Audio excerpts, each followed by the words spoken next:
Good morning, everybody. Uneducated economist here. So I'm back from the Rebel Capitalist Live event that was in Miami, Florida. First time to Miami. That was a trip. Never been to Miami before, and it's amazing, like the difference between like Miami and Astoria. Miami is so fast paced and so like I don't know how else to put it, but like outrageous. Like to me, it's like all the beautiful people, all the beautiful stuff, all the fancy, like everything was just like to me it was like overwhelming. I was like, holy moly, this place is like high speed. Astoria is like slow, it's like slow paced here. Anyway, major takeaways from the Rebel Capitalist Live event. I would have to say like the first day was all about like preparing and being prepared for for pretty much the unknown. I mean, that's really where you have to go. You don't know if we're going to have like a major economic collapse. You don't know if there's going to be food shortages. You don't know what it is that is going to happen in the future, and you need to kind of prepare for all things. And that's really where I think like the speakers were trying to encourage the audience to get prepared in any way that you can. A lot of these guys, they're setting up land, setting up farms, setting up like, making sure that they got their food supply for themselves and maybe the people around them. And one of the things that like I don't think they like a lot of the speakers didn't touch on in what I feel is probably one of the better prepping ideas. And it's such a because like a lot of times if you have like an abundance and you can kind of provide yourself with a lot of abundance, like setting like not everybody's going to be able to buy property and set up a farm and set up solar and all the other stuff that goes with it.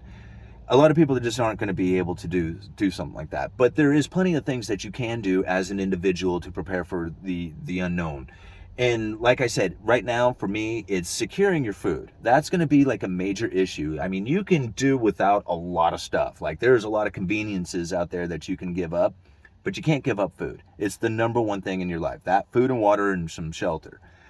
So I was listening hard. I was just like, okay, I'm listening to all these speakers, and I was waiting for one of them to talk about canning, and nobody talked about canning food. And so I feel that that is something that is not still not quite into the people's mind as far as prepping goes, is to know how to can food.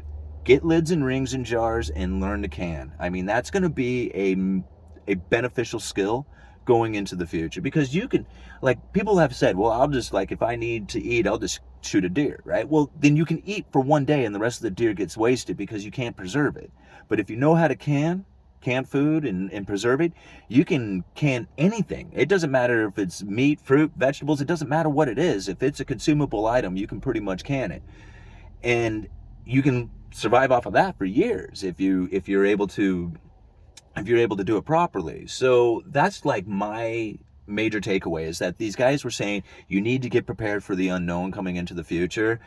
But that's one thing I didn't see them touching on, was being able to preserve your food, and that is going to be a major skill going into the future. So learn to do that and get up on get yourself the canning supplies, and you're even if I'm wrong, it's a fun hobby.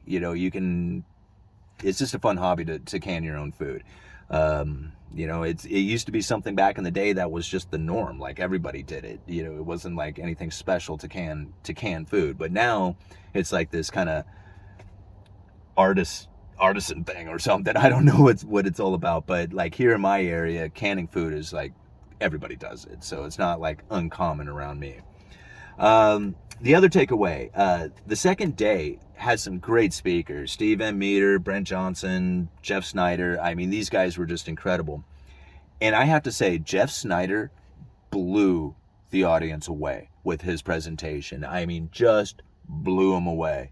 And if there was one thing that I can say that I got from Jeff Snyder, even though he even said it, him and Brent Johnson, they don't like what they found, like with their research. It's not like they are like saying this is like so exciting and happy and good times coming ahead. They're not like, trying to say that their view is somehow like glory days coming into the future. What they are saying is like, you need to prepare because there is some serious issues coming into the future, and a lot of it is going to do with a stronger dollar. And that's really where I don't think a lot of people are quite prepared, because everybody has this inflation, hyperinflation scenario coming to the future.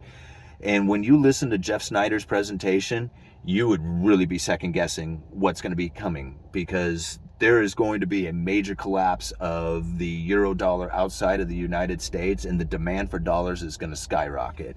I really encourage everybody to go and research Jeff Snyder and go and look at some of the things that he is saying. Go listen to some of the more recent videos that he is doing as far as interviews go.